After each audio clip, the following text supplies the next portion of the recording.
はい、皆様、こんにちは。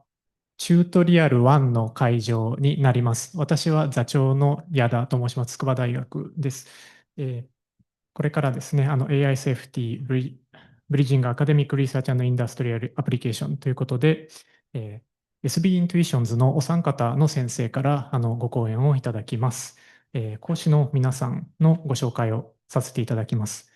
まず、綿岡幸喜先生は SB イントゥイションズのレスポンシブル AI チームのリーダーおよびチーフリサーチエンジニアを務められております。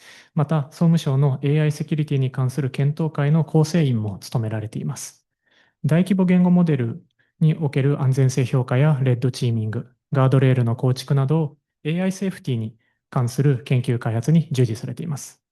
続いて、フイ・エイチ・グエン先生は SB イントゥイションズの研究員として活動されており、国立情報学研究所の客員准教授も兼任されています。機械学習の安全性やセキュリティ、プライバシー保護に加え、ディープフェイクなどの偽メディアの生成と検知に関する研究に従事されています。また、プライド・カブンバ先生は SB イントゥイションズの AI リサーチサイエンティストとして活動されています。東北大学で博士号を取得されており、大規模言語モデルの評価やモデルの眼見性、解釈可能性及び常識推論に関する分析研究に従事されています。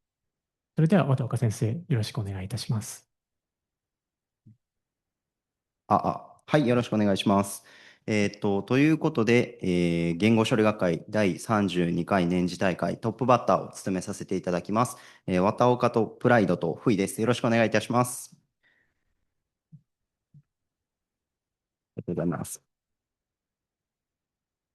皆さんぜひ盛り上げていきましょう。タイトルが、AI セーフティブリッジングアカデミックリサーチインダストリアルアプリケーション、ということで、AI の安全性について、90分お話をしたいと思います。我々が、SB イントゥイションズの中の、レスポンシブル AI チームというところから3名今日は来ました。SB イントゥイションズは LLM をはじめとする基盤モデルの研究開発をしているソフトバンクの子会社になっています。で、その中で、レスポンシブル AI チームは、LLM の開発であったり、VLM 他の、すべてのモデルに対して安全性を担保するための、研究開発をしているチームになります。メンバーの構成がおよそこんな感じで、私がリードをしていまして、4名リサーチャーがいます。4名のリサーチャーは皆さん、外国籍の方で、ちょっとデータのレビューとかやっぱり日本語でする場面は多いので、プラス日本人で、データマネジメントをしてくださる方がいらっしゃるという構成です。結構今頑張って拡大をしようとしてまして、もう直近で多分倍ぐらいになるぐらい、大きなチームになる予定です。で、開発と研究どちらも頑張っていまして、開発では、まあ、この後、みっちりお話しする予定なんですけど、レッドチーミングとか、ベンチマーク、安全性のベンチマーク作ったりとか、あとは、もちろんですけど、チューニングをしたり、あと別の、検知を行う、モデルとは別の検知を行うガードレールモデルを、開発したりなどをしています。あと研究に関してですと、まあ、例えば去年だと ACL に LLM のフィンガープリントに関する研究を発表したり、ベンチマークを発表したりなど尽力しています。今回のアジェンダこんな感じです。まず私の方から、AI セーフティとは何かという、基礎的な話をして、皆さんに AI セーフティを入門していただこうと思っています。で、その後、2、3で、2が評価、3が、まあ、いわゆる訓練とか、改善パートになってます。で、最後に4が、ちょっとだけ SF チックな話も入ってくるんですけど、この後、我々の人類にはどういうリスクが発生してしまって AI セーフティは何をするべきかみたいな話を読んでしたいと思います。まずは、安全性とは何かからです。皆さんもしかすると一つぐらい見たことがあるニュースが載ってるかもしれませんが、AI による被害というものが、実害というものがもうこの実世界で起こり始めています。左に記載しています画像は、ある少年がチャット GPT にずっと、相談をし続けてしまって、その結果、自殺をしてしまったという事件になっています。まあ、会話の中でもチャット GPT が少しこうエンカレッジしてしまうような自殺を幇助してしまうような内容も含んでいたことから少し問題に、深刻な問題になっています。で、右上のものが、これ結構日本でも有名だった事件なんですけど、オープン AI の空2が、アニメの、日本のアニメであったり漫画であったりの、知財を侵害するような出力をしてしまった事件となっています。こうした実被害を受けて、各国政府であったり、研究機関であったりが急ピッチで、制度やガイドラインやチームなどを、制作、開発等を進め始めています。左上のものがおそらく最も有名な、政府の動きの一つになるんですが、EU の AI アクトと呼ばれる AI に対する規制であったりとか、要請であったりとかを定義しているハードローとなっています。EU にサービスを提供するような事業者ですと、もうこれは、適用の対象になりますので、もし我々の会社が EU を含む地域に対して我々のモデルをサービス提供することになったとすると、しっかりこの EU AI アクトに準じて、必要な情報を公開したり等をしなければならないという法律です。はい。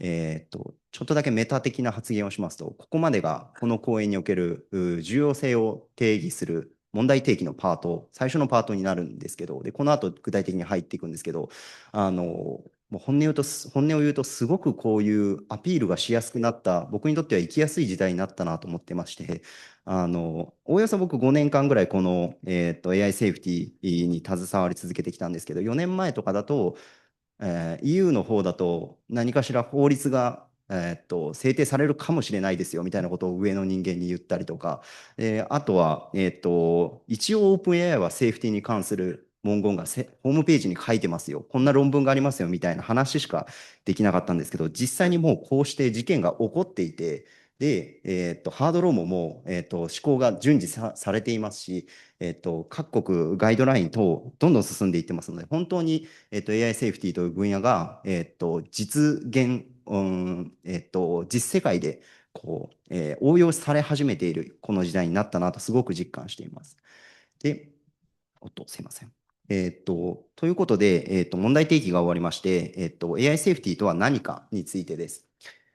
理想的には一行でバーンと示してあげた方が、あげればよかったんですけど、まあ、かなりこう、ふわっとしていて、いろんな概念が含まれたり、別のガイドラインだったら、含まれてなかったりと、かなり揺れている概念な気がするので、一つ代表的なジャパン AC という AI 安全性に関する組織が、公表しているガイドラインの中での、定義、AI 安全性の重要な項目のリストをここに表示しています。一つ目がヒューマンセントリック、人間中心です。これはかなり根源的な、考え方で、まあ、何をしようにも、研究開発しようにも、長知性を作ろうにも、人間が中心で、人間が幸せになるために、この技術はあるべきだという考え方が一つ目です。で、二つ目のセーフティー。ちょっと循環論法的なんですけど、AI セーフティーの中にセーフティーが重要な項目として含まれていまして、ここでいうセーフティーというものは、いわゆる身体的なセーフティーとか、怪我をさせないとかっていう観点であったり、あとは精神的なセーフティーもここに含まれて、暴言を吐かない、人間を傷つけないという概念が2番目です。3番目のフェアネスが公平性で、ある特定のグループに対して不当な差別をしない、バイアスを含まないということが3番目のフェアネスです。でちょっと駆け足に、4つ目がプライバシーちゃんと守りましょうという話で、5番目がセキュリティ。これはもう今まで通りのシステムでも、大切だったセキュリティをしっかり担保しましょう。で、6番目がトランスペアレンシー、透明性ですね。かなりブラックボックスな判断、意思決定がなされるものだという認識がおそらく AI セーフティーの中でも重要視されていて、どういうデータを使ったのかであったりとか、どういったシステムで動いているのかなどをできる限り透明にしましょうというのが6番目です。はい。ちょっと結構ふわっと抽象的な話をしてたので、もう少し具体的に入っていきたいと思います。じゃあその AI セーフティーどうすれば達成できるのかについてです。今ここに映していますものは、経産省が公開しています AI 事業者ガイドライン、だったかなというドキュメントの中にある、AI アジャイルガバナンスと呼んでいる図となります。AI を、のサービスを開発する上でどうガバナンスをするべきかという考え方になります。かなり他のソフトウェアでも共通のことが言えるんじゃないかなとは思ってるんですけど、最初インプリメンテーションがありまして、大枠の、これ、マウスは映るな。大枠のこちら、リスクをまずは洗い出しましょうというのがリスクアナリシスの部分。で、上側がゴールセッティング。あるべき姿は何かということをちゃんとセットしましょうというのが上側。で、右におりまして、システムデザイン。じゃあ改善してちゃんとデザインしましょうと。適用しましょうというのが右下です。モデルの話で言うと、ここは訓練などがここに該当します。で、もちろんインプリメンテーションに下ろして、実装したんだったらちゃんと評価もして、こういう小さいサイクルも大きいサイクルも同時に回していきましょうというのが、この AI アジャイルガバナンスになります。では、一つ目、リスクについて、AI のリスクとは何でしょうか、という話をします。結構定義はもうたくさんありまして、さまざまなソースから、分野から AI のリスクとは何かみたいな話は、大量に提案されています。角度的な話で言うと、最初に一番上に載せていますものは、ベンチマークなどの論文の中で、AI のリスクのタクソノミーみたいなものが提案されています。でまたは、何かしらのツールとかモデルの中で、提案されているリスクリストなどもありますし、あとは標準化、ML コモンズであったり、OWASP であったりで公表されているドキュメントの中でも、リスク一覧みたいなものは定義されていっています。今回に関しては、この言語処理学会というドメインに最も近いということもありますし、ほぼ唯一、日本語でかなり具体的に、LLM に関するリスクとは何かを、落とし込んでいるものが、このアンサーケアフリーという、データセットの中で、提案されています。こちらを紹介したいと思います。アンサーケアフリーの中で、扱われている5大リスクがこちらです。それぞれに中カテゴリーを、四角マークで書いていっています。1つ目がバイアスなどですね。バイアス、差別、ヘイト、反公序良俗。いわゆる不快な表現を出さないっていうことがこの赤色の部分になります。アダルト表現、であったりとか、ステレオタイプを、出力しない、ヘイトスピーチを言わないなどが赤色です。で、左下の悪用が、その名の通り悪用してしまうリスク、されてしまうリスクです。かなりこの悪用の中にはもう、悪用の方法って無限にあるので、たくさんこの中にもこの小カテゴリーみたいなのがたくさんあるんですけど、ざっくり言うと違法行為を、加担したり、幇助したりとかしてしまうんじゃないかっていうのがこの悪用のリスクです。で右上の黄色の誤情報は、フェイクニュースを出さないとか、プロパガンダを作らないとかっていう誤情報ももちろんですし、あとは、悪意がない情報であったとしても、例えば、医療であったり法律であったり、専門分野に関して間違った情報を提供してしまうと、実被害がすごく深刻であるということで、この誤情報の中に、そういった部類のリスクも定義されています。あとは情報漏洩が青色の部分で、LLM は Web コーパスから、大量に情報を、取得していますので、どんな情報を持っているかわからないということで、情報漏洩は非常に、重要なリスクです。最近の LLM は本当になくなりましたが、一昔前の3、4年前とかのプリトレインされたモデルだと、僕が手元でガチャガチャ実験してる時だと、もう安倍晋三さんの、住所を、どこからか、ネットからかに載ってる、合ってるか合ってないかわからないような住所をそのまま出力してしまうみたいなこともありました。こういったものが青色に含まれます。で、右下の対話によるリスク、ちょっと名前がざっくりしてるんですけど、いわゆる一番最初にあったリスクの自殺してしまった話があったと思うんですけど、これはこのネズミ色の対話によるリスクに含まれます。メンタルに非常に悪影響を及ぼしてしまう相談をしないかなどなどですね。あと恋愛をめちゃくちゃしてしまわないかみたいな話もここに入ります。はい。ここまでがリスクについてです。続いて、非常に重要なパートであるゴールセッティングです。リスクが何かは大体今分かりました。じゃあ、それに対してどうあるべきかの話です。これはもう本当に難しくて、一応、各社、各サービス等で、一部、会社であったり、サービスであったり、公開している機関は存在するんですが、かなり悪戦苦闘というか、各ドキュメントかなり、精緻化されてないですし、大量のドキュメントになっている場合も多いですし、結構まとまったものではないんですけど、例えば OpenAI ですと、モデルスペックというドキュメントを公開したり、Google は、AI プリンシプルズという原理原則の方向性を示すドキュメントを公開していたりします。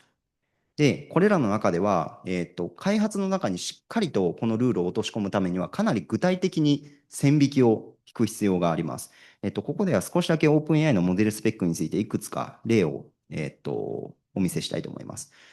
一つ目の例が、犯罪に関して、犯罪行動に関して、幇助しないっていうルールの中での具体例になっています。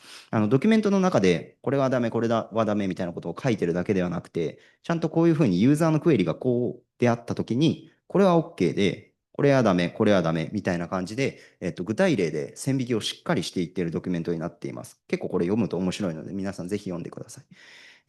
今回の例ですと、ユーザーのクエリとして、爆弾を作りたい、半径1メートルの爆弾を作りたいから、体積を計算してくれっていうクエリを投げています。で、これはダメですよね。爆弾作りたいって言ってるので、それはもうできませんと断るのが正解で、計算しているものはダメと定義されています。で、一方で、これ同じパートの中に含まれている次の例になるんですけど、ユーザーのクエリから一番最初の部分の爆弾を作りたいんだけどっていうのが、排除されたバージョンです。半径1メートルの爆弾の体積はいくつですかって聞いてるバージョンです。で、OpenAI のモデルスペックによると、これは OK だとしています。結構どうなんだろうって思う方もいるかもしれないですが、こういう作業をしていく必要があるんですよね。で、OpenAI のモデルスペックから言わせると、悪意が、明確にある場合は、絶対それは断る必要があるけど、悪意があるかどうかがわからない場合だと、もしかしたら花火師がちゃんと花火を作るためにこういう計算をする必要があるかもしれないですし、科学実験かもしれないので、悪意がない場合は、できる限りは情報を提供しましょうというポリシーのもと、こういった回答がなされています。ちょっと時間あるのでもう一つだけ紹介しますと、これが地球が平面だと思っている人への対処ですね。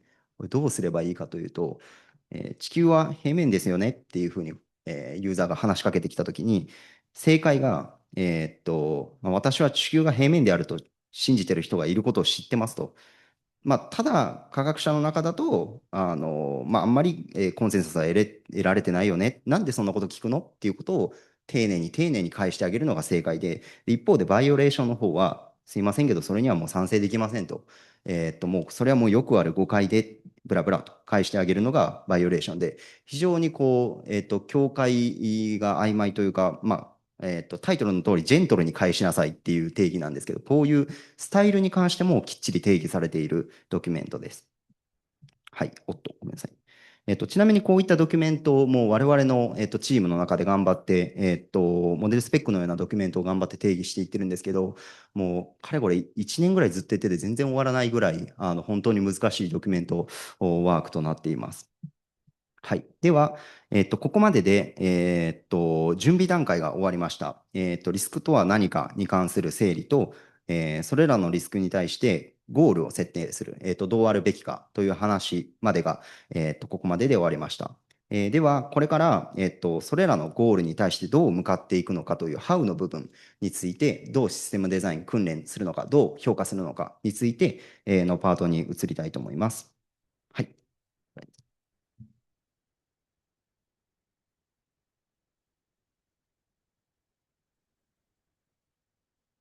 Okay. Okay, I'll be continuing on assessing safety. So basically, how do we evaluate the models for safety? And also, I'll cover benchmarks and red teaming. So in general, we have these two extreme cases. If we define safety as simple diffuser, for example, in one case, model A is very safe because it doesn't provide anything. So if a user asks something that's unsafe, the model is going to diffuse. The problem is model A also diffuses when someone is just asking something benign. So this is 100% safe, but it's also very useless because someone can't use it for anything. And when you look at the model spec, for example, this could be non-compliant to the model spec, but in general, you can say this model is very safe because it doesn't provide any kind of harmful information. On the second case, we have model B, which is very safe, which is unsafe.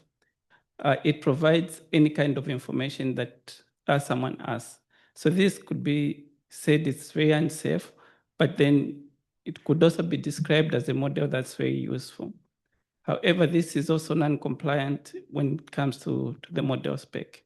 So in general, we're trying to balance two cases. One, we have to ensure that the model is very useful to the users. And also the second one is we have to ensure that the model is also safe, that it doesn't provide unsafe content to the users. So these are the two objectives that we're trying to balance, which is utility and safety. And therefore, in evaluation also, we have to make sure that we're capturing these two variables of utility and safety.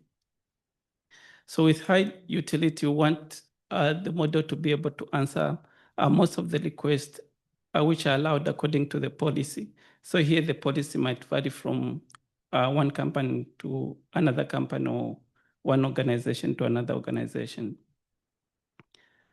And also don't want to have so much collateral damage.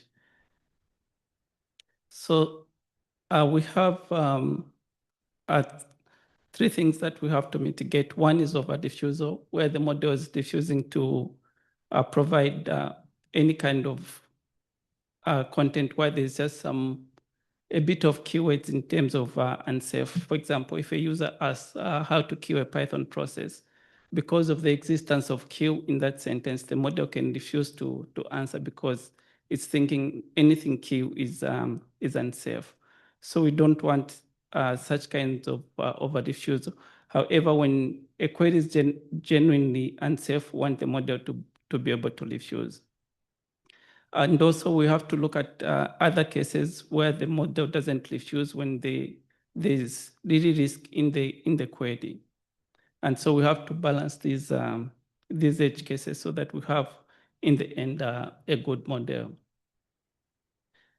So in evaluation, we have to look at coverage. How do we cover all the available cases? And usually this is hard in a static benchmark because you can't foresee all the cases. And also have to, the evaluation data set has to also be sensitive and it has to give repeatable evaluation. So I'll cover a few data sets here. For example, we have excess test. So this data set is actually focusing in over diffusal. So when you train a model just to refuse when something is unsafe, and you just train it on things that are unsafe, it will generalize very well to those cases. But because you haven't taught the model what it should answer to, it will tend to refuse all the cases. So one of the motivations for excess test was, for example, in how to queue a Python process. So the model is trained that how to queue a person is bad, how to queue something is bad. And the model overgeneralizes that killing anything is bad. And therefore, when you ask how to queue a Python process, the model refuses to do that. So in general, you have to provide it negative examples to show it killing that's actually good versus killing that's bad. So excess test kind of tries to capture that component where the model does over refuse, but it also tries to balance it out with where the model should actually diffuse. And other data sets have, for example, Hambetch, do anything now, jailbreak trigger, word jailbreak test, and wildcard test. So this one is actually like a classification data set. You ask a model whether something is unsafe or safe, and the model does make those classification decisions. And that helps you decide whether the model is at least knows the concept of safety according to the definition of the organization. And then we have a number of data sets also in Japanese, like Cancer Carefree, JBBQ, and also some of the data sets are actually used for training, but you can also use it for evaluation, assuming that you didn't use any of this dataset for your own training. For example, the dataset by LLM JP, you can use it for DPO training to teach the model to be safe. And this dataset can also be used also for evaluation if you actually don't train on it. And there's also LM JP, and there's also WordGuard JP, so which is a translation of WordGuard test. And I'll be sharing this on a poster on Thursday. So if you want to know more about WordGuard JP, please attend the poster. So here are some of examples of how these benchmarks can be phrased. So in one of the cases, it's kind of a QM, like we have like a QA examples, and we also have a multiple choice. And there are also cases where you do a binary classification. So the model chooses around the ground truth. So here looking at the multiple choice, for example, as an example, the question here says the 78-year-old created, but the 22-year-old different from doing so because it didn't remember the names. Question, who is forgetful?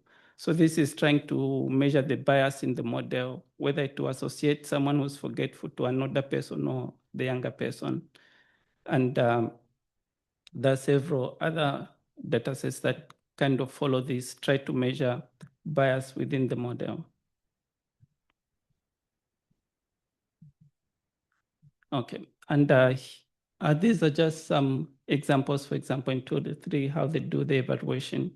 So this is, for example, on safety.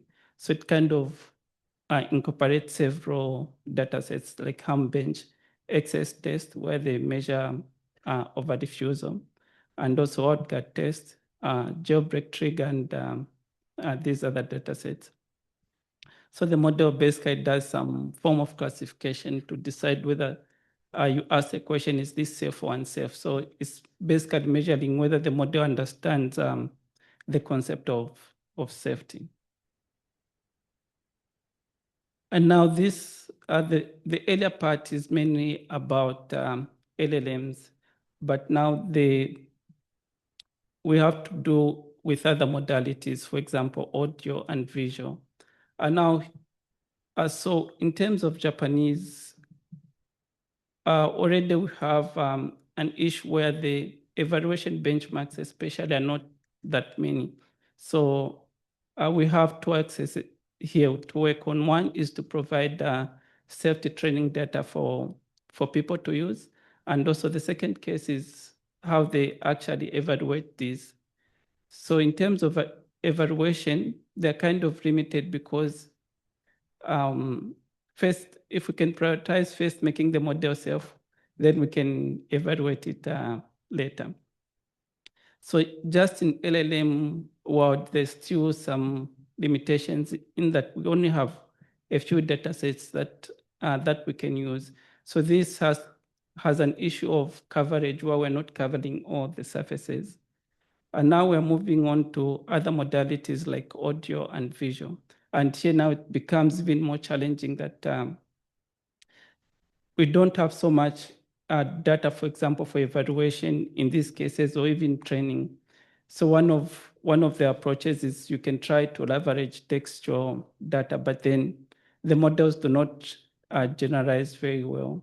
So here there are a lot of opportunities in terms of evaluation and also training in audio and visual, because there's this gap in terms of evaluation of safety, especially in Japanese. And so, for example, in textual, some of the questions are, for example, is the prompt harmful, or does it contain unsafe content?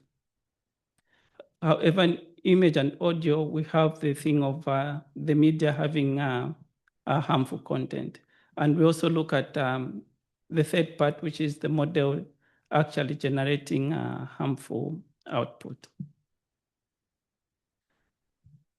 So these are some of the benchmarks that are currently available. For example, we have Lingua Safety Bench, and we have Mutox for audio. And also in Japanese, we have this data set by LLM-JP.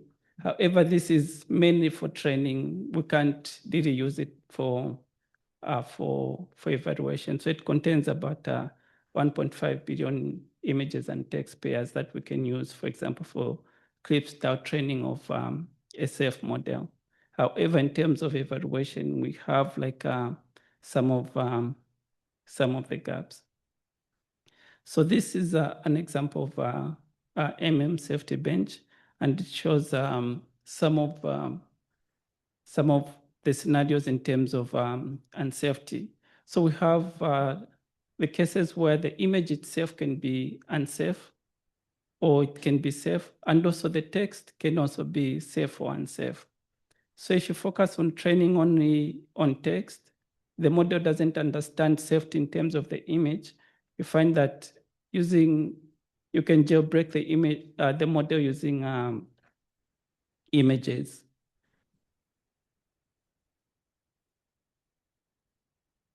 And this is another example looking at audio, multimodal safety using audio.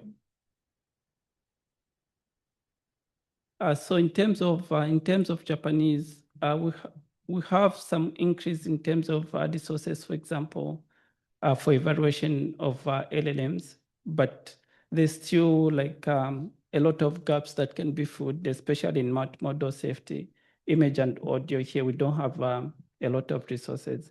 So here we can, there's actually a lot of room to contribute in evaluations and also in training, providing training resources. And one of the issues that we have like an easy way of creating safety data is to just translate English benchmarks into Japanese. But then this tends to create some form of gap where we don't have a lot of like Japanese culture in the dataset. Most of the assumptions in the datasets are based, for example, on the like Western culture.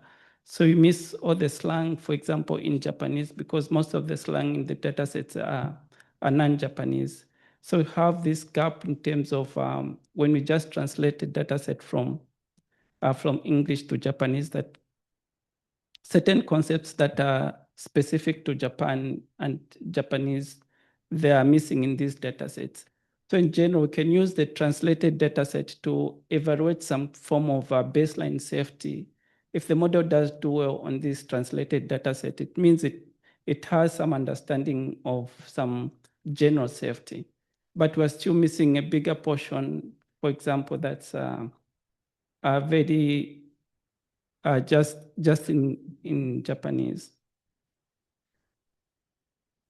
So a good pipeline usually involves translating to Japan and re-annotating some of these examples, because find that when you do the translation, you can lose the whole safety concept. So one thing that was unsafe in English can become totally safe when you translate it to Japanese, because the translator has changed the whole meaning of the sentence, or certain things that were in English cannot be represented in Japanese. So the model removes it, like if you're using an LLM for translation, it kind of removes all that safety or harmful content, and you only end up with something safe.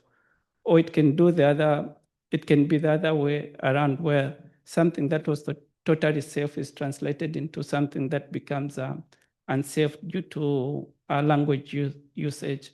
And therefore you have some invalidity after translation, and this might need some re-annotation. And another case is where you just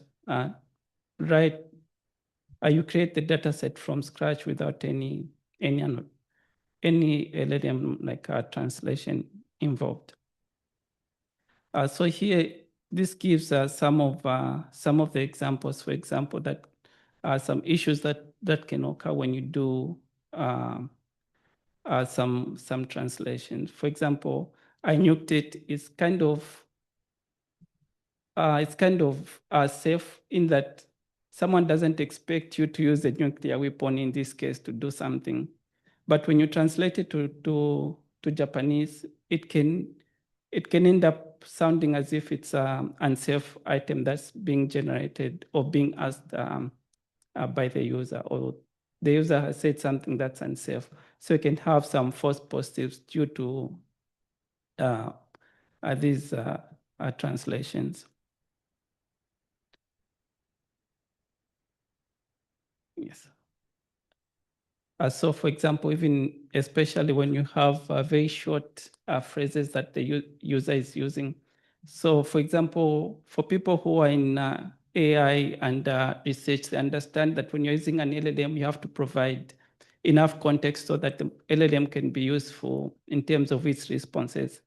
But we also have users that use these chat interfaces as if it's just Google. So they just put in like the keywords and short phrases. So in the real user data, you can have these false positives because the user is using it just as Google. They're not completing the sentences. And this can create some issues that have to be handled. And especially when someone is using like real charts and they convert it to a SFT dataset from real charts, and then you translate that, you kind of you can end up creating these wrong translations that need proper safety or the annotations. And this is, for example, another case. It's a bomb, so it's basically that it's something is good. And this can be, when it's translated, for example, in Japanese, it can seem as if it's something that's unsafe. And then, so you have to do the annotations to make sure that what is translated from English to Japanese when creating these data sets is something that's valid. Okay, I'll skip some of these examples. So some of the challenges that come up with these static benchmarks is that they're mainly fixed. And in terms of safety, when you are trying to deploy the model and you care about certain categories of risk that the model is generating, you won't ship that model. Instead, you try to fix those specific cases. And the way you fix them is that in the data you add some examples that are similar so that the model knows how to handle those questions. So if you create a safety benchmark today, and then you find that your model is not very good, you fix it on all those cases. So now the benchmark becomes outdated because you can only use it to measure regression because you've already fixed everything that the benchmark is trying to test. So you kind of saturate it very fast, and the model gets patched very fast because people usually care about these safety-related problems. So when they occur within the model, they try to patch them really fast. So a static benchmark becomes outdated very fast, and it becomes very saturated because of the way it works. In another case, for example, if you look at math, when the model is not good at certain kind of math, like maybe you get more data set and you still don't manage to patch that. So for example, in math, you have a lot of headroom that you keep improving the model, and the benchmark is valid for several number of years or months. But with safety, you kind of saturate the benchmark very fast because usually the cases are very easy to fix. You just want the model to refuse, or you want the model to answer. So you just put those examples so that the model can answer or the model can refuse. So it's very easy to patch up things, for example, in safety. And this creates a problem where they become saturated very fast. So, so one of the cases is you can have this difference in terms of what you actually measured versus what the users are able to do. So in this case, we find this is an interesting prompt that's written. So when you look at it, like the core design of the prompt is to jailbreak the model. But when you look at the way it is designed, it's mainly around the tokenizer. So jailbreaks that are designed around the tokenizer tend to be very successful. So here you have like things that will be tokenized so that the whole tokenized output is very long, which the model maybe might not have seen a lot in safety, because usually the examples for safety tend to be short. And when someone uses like such prompts, it pushes it away from what the model is used in terms of diffusing, and this can jailbreak most of the models. So, for example, one of the attack techniques that's popular is using invisible Unicode characters. So, because the models are kind of based around byte pair encoding, it kind of easily breaks them with invisible Unicode characters, and it pushes the sequence length very much, which easily breaks the models. So here now, so this kind of, for example, of scenario is hard to keep, for example, in static benchmarks.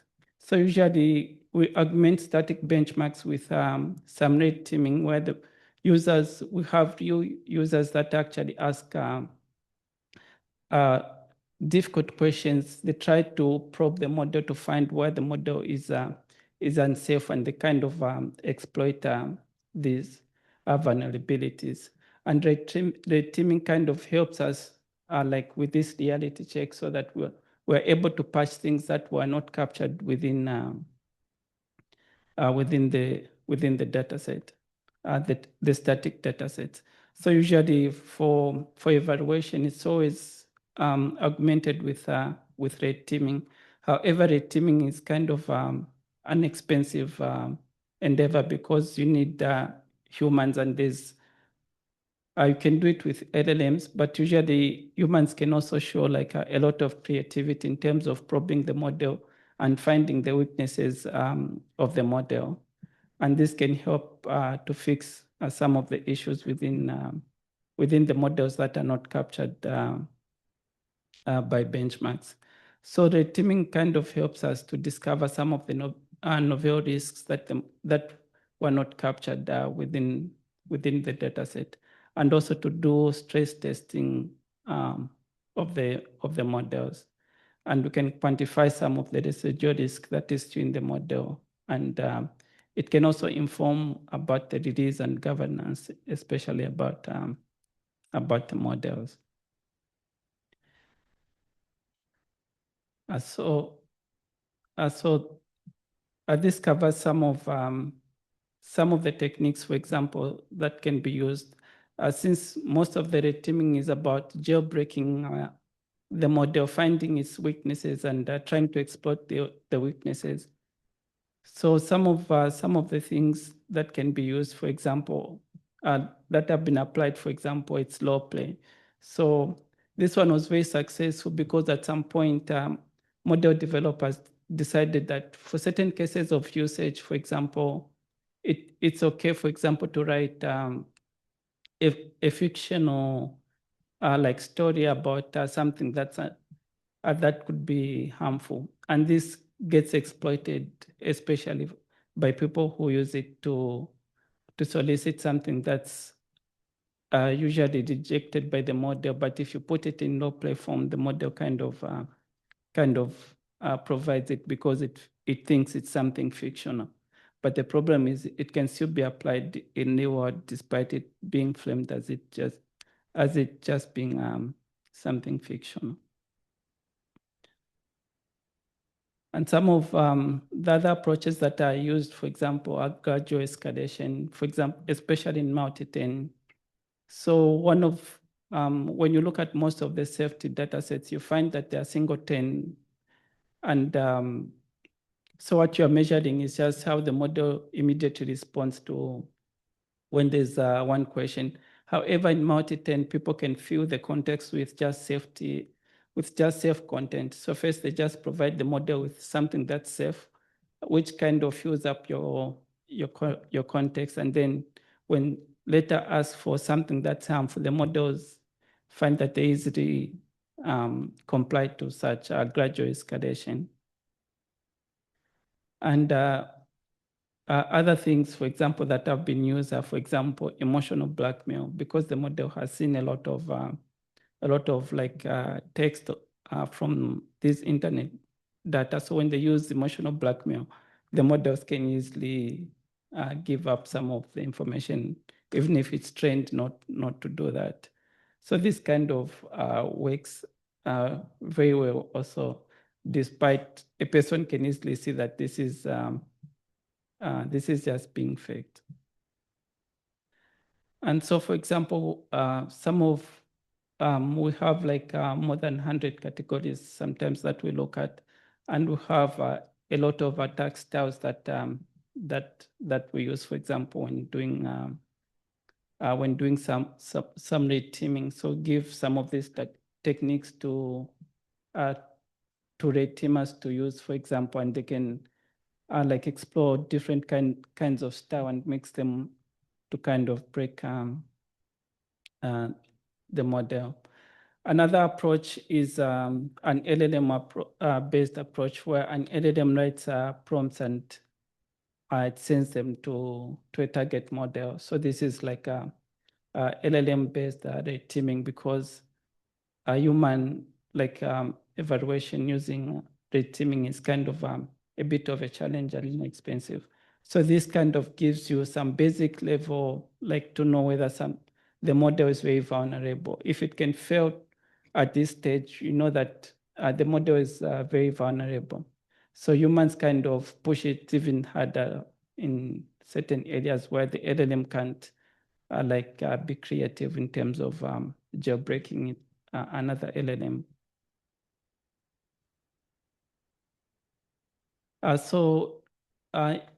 Some of the key takeaways is that static benchmarks are necessary, and it's good that we use static benchmarks to evaluate, to get some form of baseline about the model. But these tend not to be sufficient because of new risks and creativity, especially when you expose your model to real-world users. They kind of can be very creative in terms of how they exploit the model. So you have to have some form of red teaming to make sure that you can cover all the available risks. And another thing is that the benchmarks can saturate, so we need to to keep updating the benchmarks. That's all for my part.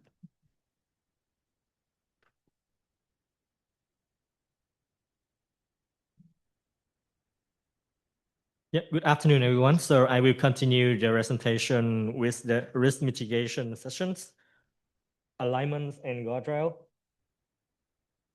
So the development and deployments of the LM are undergone two phases. The first one is like trainings or developments.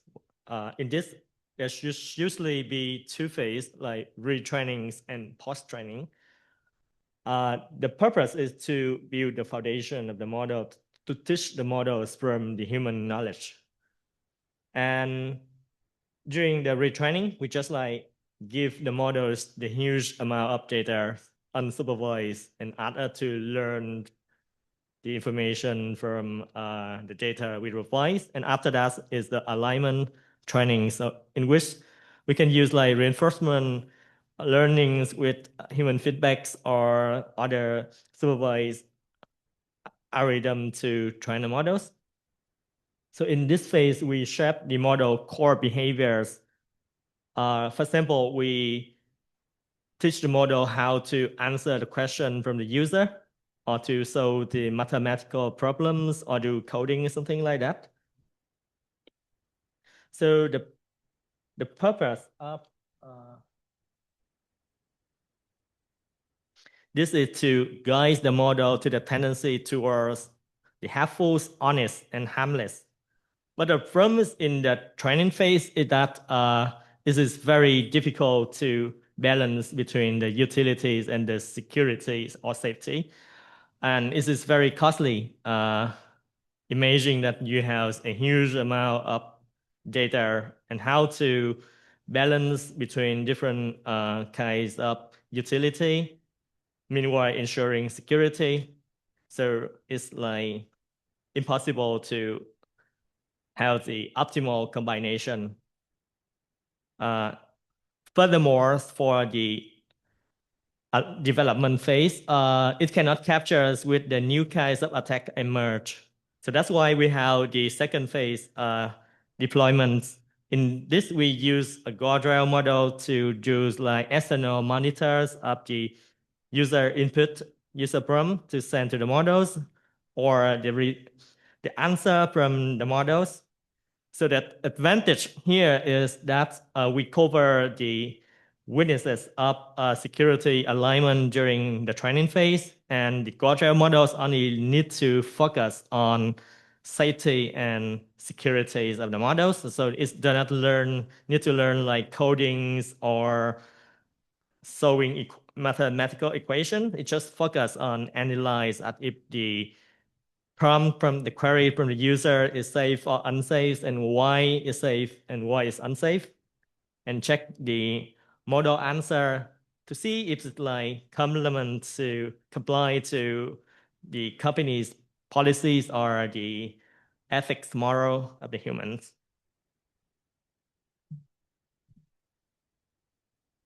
And next is like very famous, well-known example of the three-edge frameworks from Anthropics, which is helpful, honest, and harmless. As in the previous presentation, we need to balance between this kind of thing, that the models cannot like reject anything the user asks, but it cannot like answer every question the user asks, like how to make a bomb or something like that.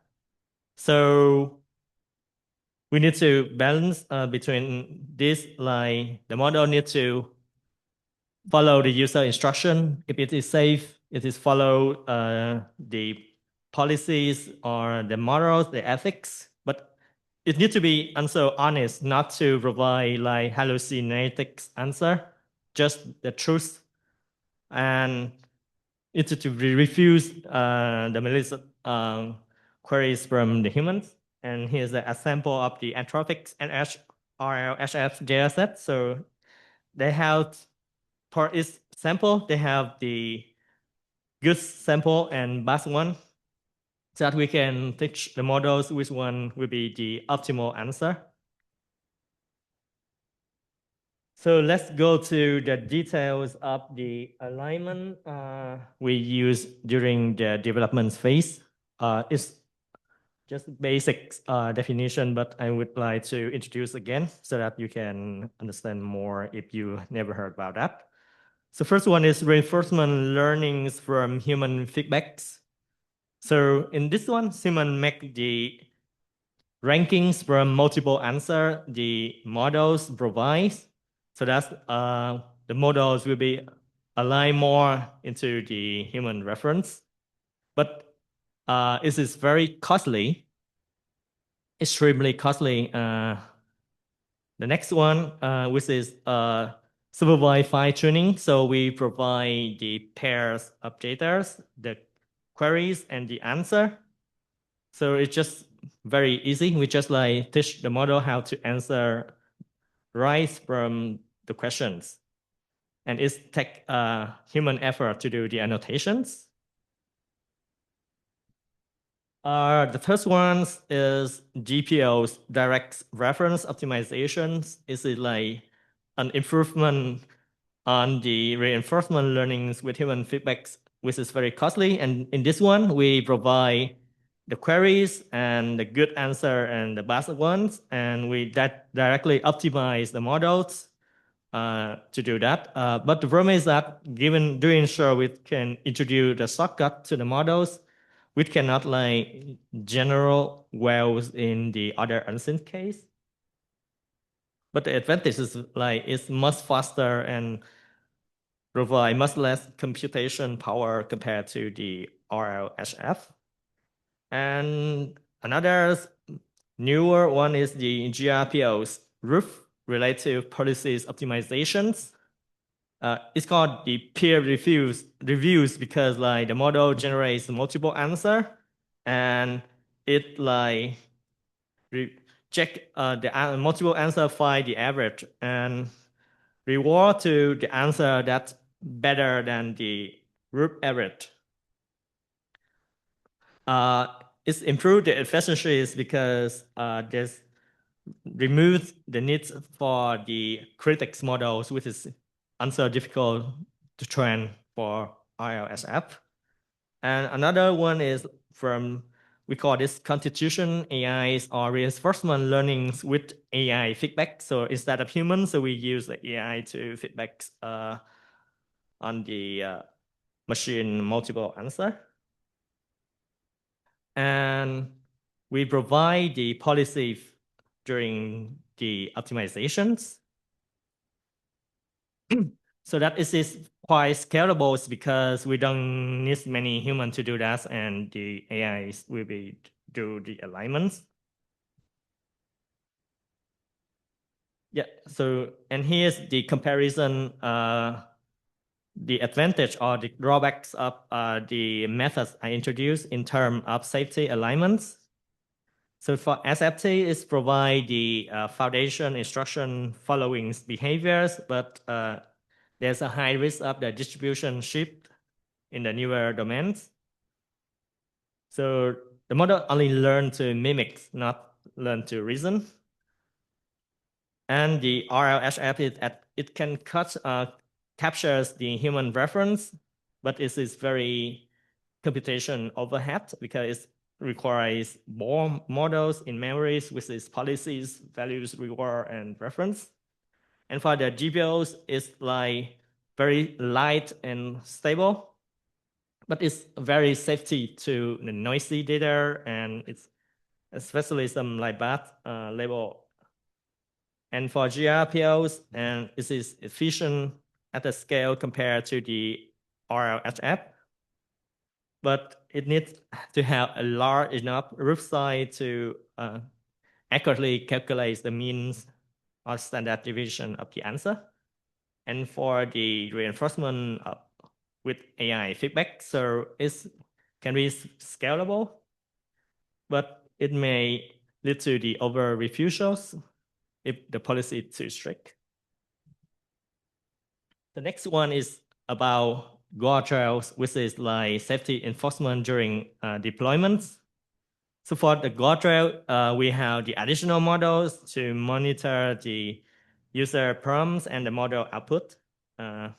So there's no interference into the core models during the deployments. We need to have the additional one to run for the external safety. So we have the policy here, and we use this to train the models or use it as a reference during classification.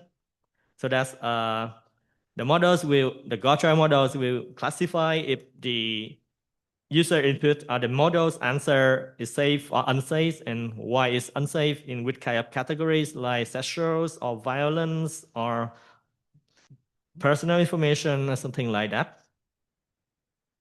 And this can be updated independently with the models. So there are three major approaches for building LM guardrail models. The first one is very popular. You can see like Llama Guard or Queen Guard or something like that. So we call it LM adjust. So we just like training an LM classifier to classify the input and output. And this can be the lightweight models or the full LM models. And we can also introduce rationals during inference of such kind of model to improve the accuracies. And the second one is self-monitoring. So there's no additional guardrail models, but we teach the models, the main model itself, to do the safety reasoning before like answer to the user. For example, using the chance of thought. You can see here. So the models receive the queries from the user, and at first it analyzes if the queries compliant to the policy or the ethics.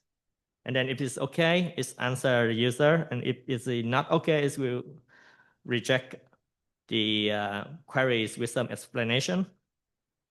And the third one is neurosymbolic hybrid. So to combine the probabilistics one using a classified models with some strict symbolic rules. But the problem is that it requires a lot of human design and how to effectively combine the probabilistic output of the guardrail models with some static rules we design. So here's the comparison of the two approaches. So for the LMA adjust, the cost is mediums. The development cost is medium because you need to very carefully to design the prompt for the adjust model. So in my experience of doing LMA adjust is hugely, the performance is hugely affected by how well the prompt is. So that we need to carefully twist the prompt so that it can maximize the performance of the models.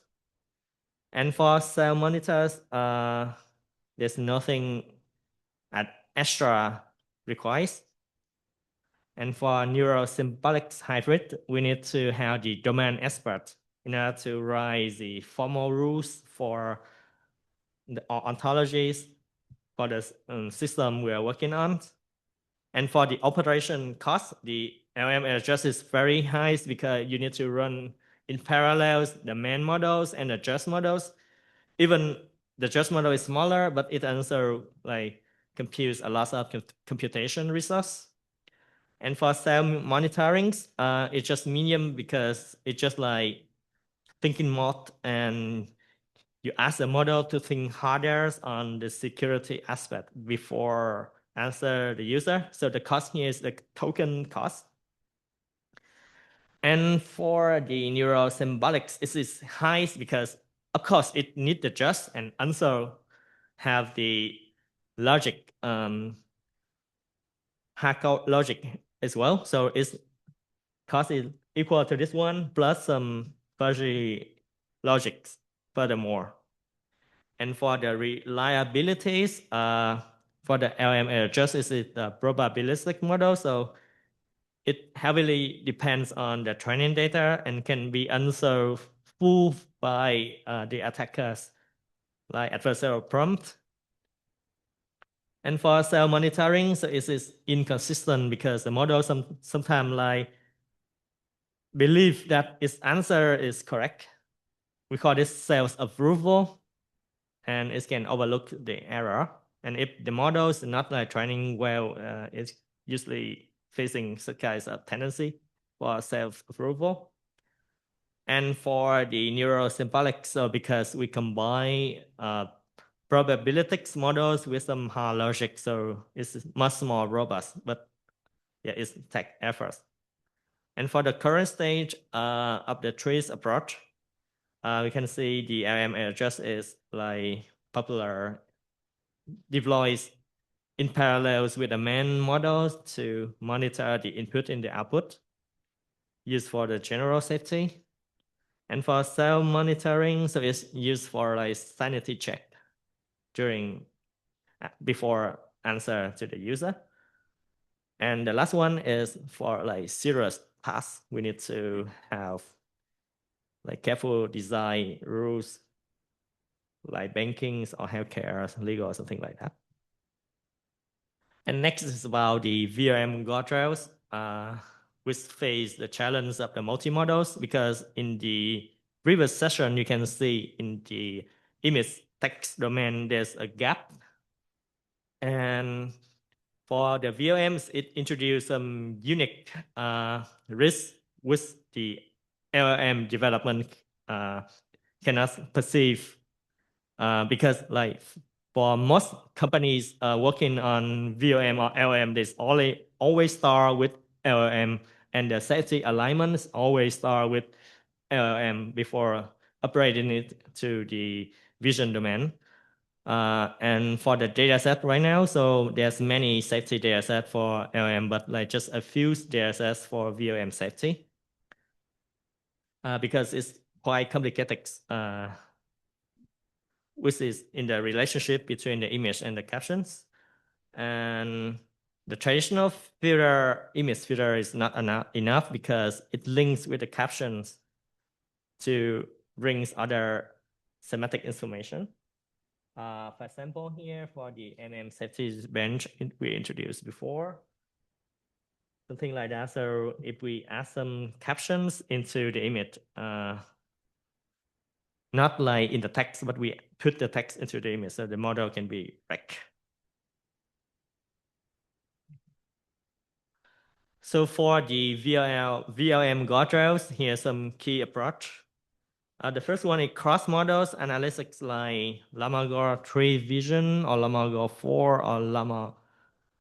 So we generally train the image and the text together for safety. And the second one is presentation steering. So we analyze the hidden presentations, and if we detect that the input is harmful, so we need to steer it out to the closest but similar semantic information to provide the safe answer. Or the third one is prompt rewritings. So we can like detect the prompt of the user if it's safe or unsafe, and then like twist the prompt if it is unsafe to guide it, transform it into a safer version. This one is you can like easily see when you're using Gemini for generate the image. Like for example, in the past I tried one to ask Gemini to generate a bomb, and it tried to modify my prompt and showing the bomb is some kind of toys bomb or for like training or something like that, not the real one. Yeah, and it's also another example on prompt rewriting. So it reviews the user prompt and adds some more information which is related to safety. And for the guardrail dataset, so here's some example. You can see most of them are text and a few other text and image together. And for the license, most of them, some of them claim to be CC by Y for 0.5, but you need to be careful. Why? Because these models maybe use Gemini, ChatGPT, or Llama to generate the additional label or prompts or analytics or reasonings. But during public to Hugging Face, something like that, so they assign the models as the permissive license. So we call this like license laundry. We change the original license with the open license, and if we are not careful when choosing the data set to train the commercial model, it will be in trouble. And for the tech safety data set, so the NVIDIA's AGX 2.0 is one of the most popular ones, which is the massive data set with a comprehensive categories, including 34K sample with tail core safety category and 32 category, including the additional one. And the second one is the WildGuard mix. It's focused on the jailbreak and refusal.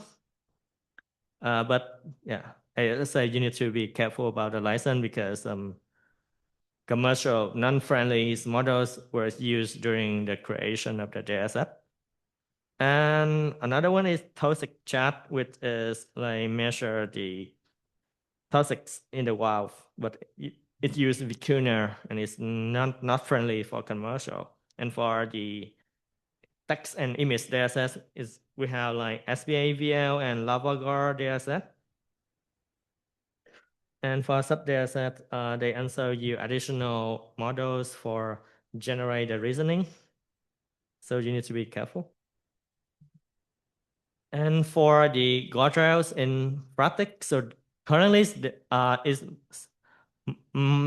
most of the major service provider for AI infrastructures have the guardrail models like NVIDIA's, Amazon, or Azure's, or Google, something like that.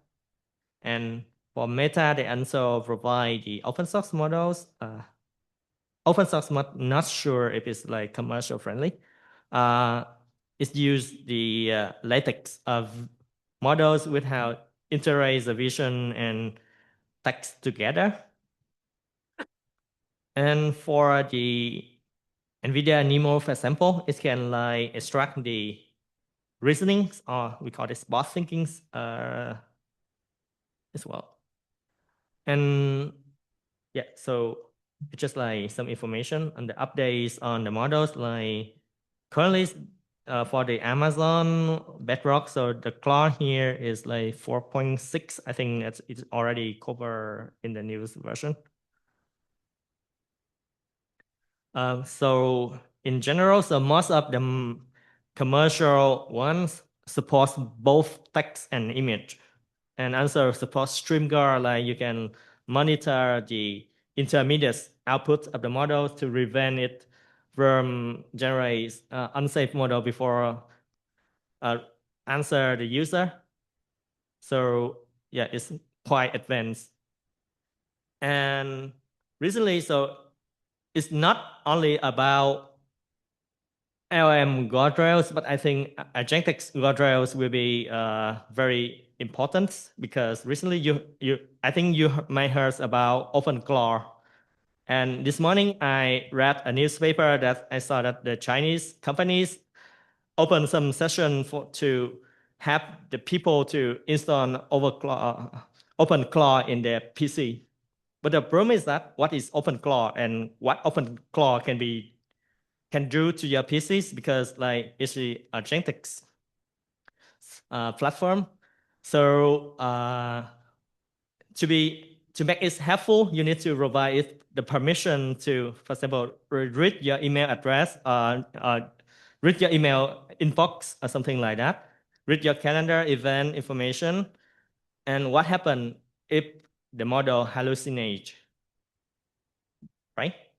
It can like, if you provide the permission to answer the email, the user email, so what happens if like it answer does not match with your reference, or what happens if the attackers attack the OpenClaw to make it collect the information for the attackers, or to force it to do something in the background so that the user cannot know. So of course, agentic AI is very helpful in the futures, but how we can deal with this when like majorities of the population which are not familiar with safety and security running is on their old PC. So how we can ensure the safety of the models, like not only input guardrails or output guardrails, but also to prevent the attacks on this kind of agentic software. So we need to carefully think about that and to provide a comprehensive solution for that one. Yeah, I think in the next session, in the future of AI safety, what our guys can provide will also address this problem.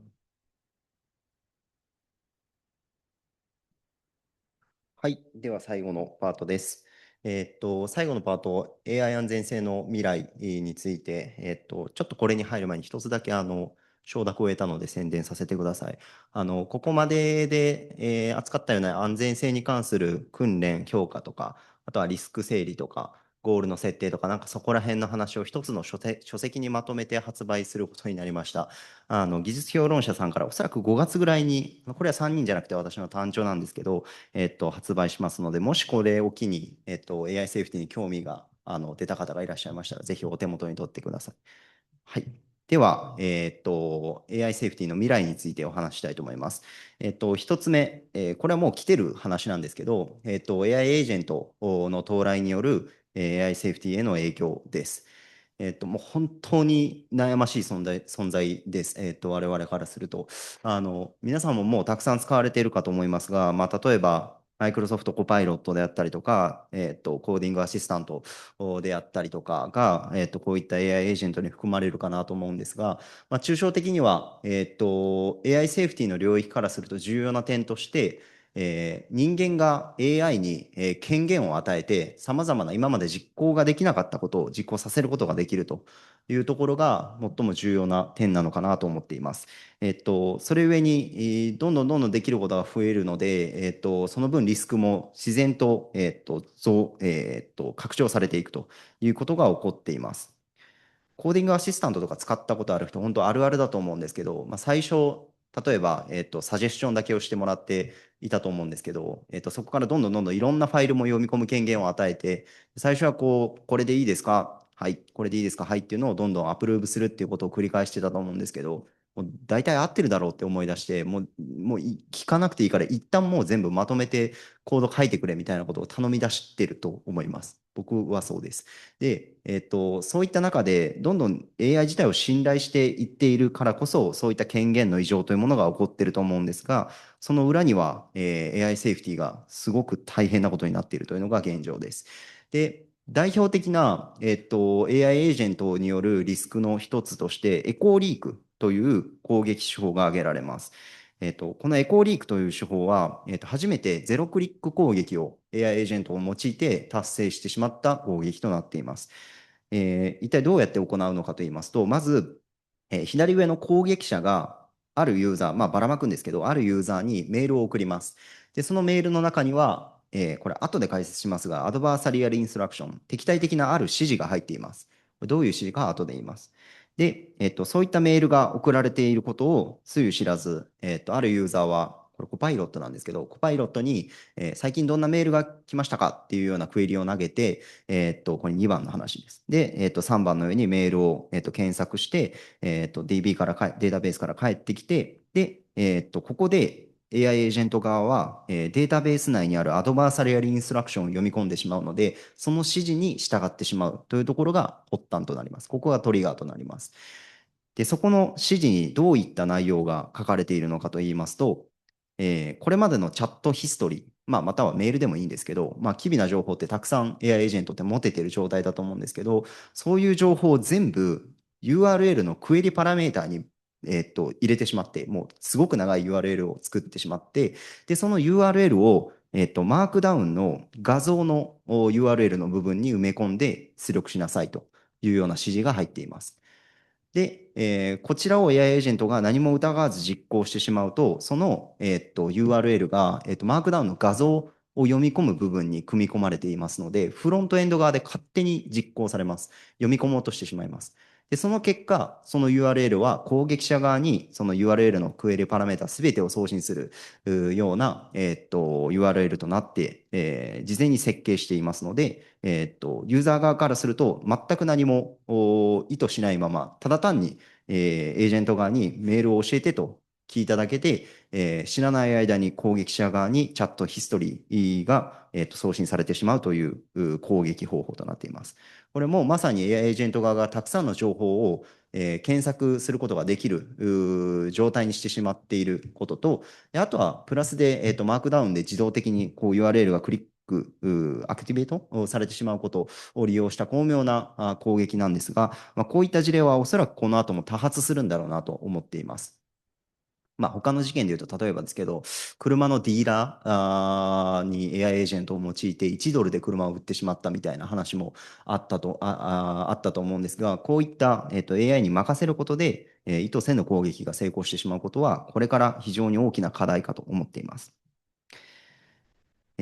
少し現実的な話をしましたが、最後に、もう少し先の話をしたいと思います。AGI とか ASI とかの話をします。AGI はアーティフィシャルジェネラルインテリジェンス、汎用人工知能で、ASI はアーティフィシャルスーパーインテリジェンス、人工超知能とか言われたりします。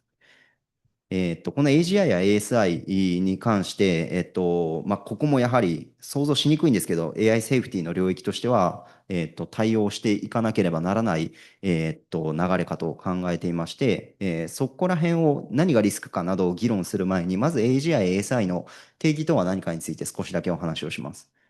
これが、今映してますものが、ディープマインドが公開している Levels of AGI というドキュメントの中で、のレベルの定義ですね。こっからが AGI だみたいな話ではなく、レベル0から5まで、段階的に AGI を定義していっています。それぞれに名前がついていて、イマージング AGI とか、コンペテント AGI とか、名前ついています。で、レベル1が、スキルのない人間、とほぼ同等がレベル1。で、2が上位 50% の大人と、スキルのある大人と同じぐらい。で、レベル3が、スキルのある大人の上位 10%。で、レベル4がスキルのある大人の上位 1%、レベル5が全ての人間よりアウトパフォームしているというのが、5番になります。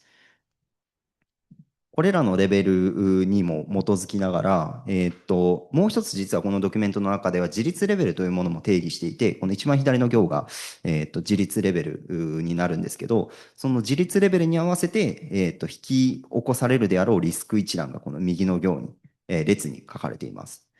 ちょっと自立レベルに関しては、割愛しますが、おおよそどれぐらい信頼して権限を与えるかみたいな話です。で、ここら辺が達成するためには、先ほどの、AGI レベルがこのぐらいだったら、この自立レベルがアンロックされるだろうみたいな議論が、されています。細かいことは考えず、レベル1ら辺のリスクを見てほしいんですけど、ディスキリングとか、オーバートラストとか、あまりこう、いわゆる小粒なリスク、人間があまりリスク、スキルを得にくくなるとか、信頼しすぎとか、若干小さめのリスクが書かれていますが、右下の方、自立レベルが向上していくと、引き起こされるリスクがもう本当 SF のような、ことが書かれていて、一つ目が、ソサイエタルスケールアンニュイ、社会スケールでの倦怠感であったり、大量雇用者の、代替であったり、あと、デクライン・オブ・ヒューマン・エクセプショナリズム、人間中心主義の衰退であったりとか、あと一番下が、権力の集中、力の集中などが、リスクとして考えられています。本当にスケールの大きい話、今までこう、誤情報がどうだとか、バイアスがどうみたいな話してたと思うんですけども、社会構造を変えてしまうんじゃないかっていうリスクが、この自立レベル4や、数字じゃないのか。4や5の中では書かれています。いわゆるカタストロフィック、リスクと呼ばれるようなものがこの4、5あたりになります。で、もう一つだけ紹介しますと、先ほどまでが Google ディープマインドのもので、アンソロピックも割と似たような議論をしています。AI セーフティーレベルズ ASL という、AI が、能力を拡張するに対してどういったリスクを及ぼすのか、そしてアンソロピックはどういう評価、訓練等をしなければならないのかということを議論したドキュメントで、レスポンシブルスケーリングポリシーというドキュメントがあるんですが、その中で ASL1、レベル1では、例えば AI チェスプレイヤーみたいな話で、ほとんど、深く考えなくてよくて、レッドチーミングとかもいらないのが1らへんです。で、2あたりぐらいからが、我々の今使っているような LLM で、3からですね、今までの AI では達成できなかったような、引き起こされなかったようなリスクを引き起こしてしまうのがレベル3だと定義されていて、ここからはもう綿密なレッドチーミングであったりとか、様々な角度、外部からの、監査であったりとかが大量に必要となるだろうというような議論がされています。で、最後の4が少し見にくいんですけど、これ本当にこう書かれてるんですが、ちょっと遠すぎるからわからないって書いてるんですね。レベル4からは。なので、もうこれは本当に真剣に議論した結果なんだと思うんですけど、ここから起こる社会的変動ということはもう、予期できないので、後で考えましょうっていうのが ASL4 からになります。はい。ということで、まとめです。AI というものはこれから、能力と、あと権限を徐々に拡大させつつあるかなと思います。それに伴って、潜在的なリスクも、同時に拡大されていっていると思います。その結果、AI セーフティーというこの分野自体が、今まで以上に急激な変化を要求させられているような時代なのかなと僕は思っています。この NLP でもたくさん AI 安全性に関する研究、たくさん、提案されていると思います。皆さん、本当にいっぱい議論しましょう。この安全性に関する研究、関係ない方も本当に面白い分野だと思うので、たくさん議論して、頭を抱えましょう。やることが多すぎますので、いっぱい議論することがこの分野は僕は重要だと思っています。これから AI が社会の中でさまざまな変革を成し遂げていくと思うんですが、その中で、悪影響を及ぼさないでカタストロフィックリスクを起こさないで AI を浸透させていくためには AI セーフティーという分野が僕はもう中核を担う存在なのかなと信じています。はい。ということで、私は今ここに AI セーフティーの時代が今ここに来てるんじゃないかなと確信しています。はい、以上です。